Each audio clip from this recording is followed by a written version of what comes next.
So if you went up the road to City of Edmonton, they probably have different requirements, different aspects that they've considered because their utilization or usage might be different than here in Calgary.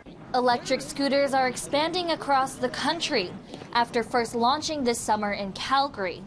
But depending on the city you live in, the rules and regulations around this new mode of transportation may be different, like whether or not wearing a helmet is mandatory.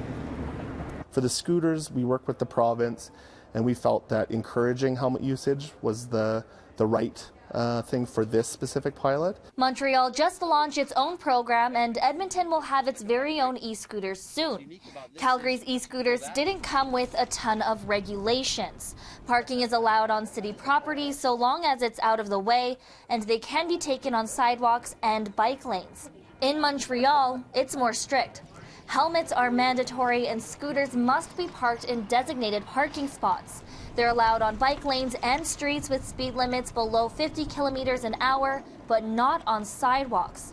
Users must also take a short online training course before their first ride. Really, like, each city is going to be different. We want to work with each city to make sure that we can bring micromobility and scooters to the people of the respective city. And Montreal is the second place. Cities in Europe have been trying to find ways to make electric scooters safer for a while now, from looking at complete bans to speeding tickets to driver's tests. In Paris, riding one of these on the sidewalk is a €135 fine. That's about $200 Canadian.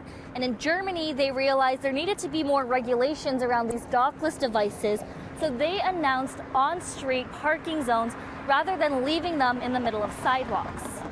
So I think that will also be a piece of the pilot findings, as we would look at how other cities have experienced it. And like with anything new, I think there's learnings every month. Specifically in Europe, I understand that a lot of cities that are having challenges are operating quite a lot more scooters than us.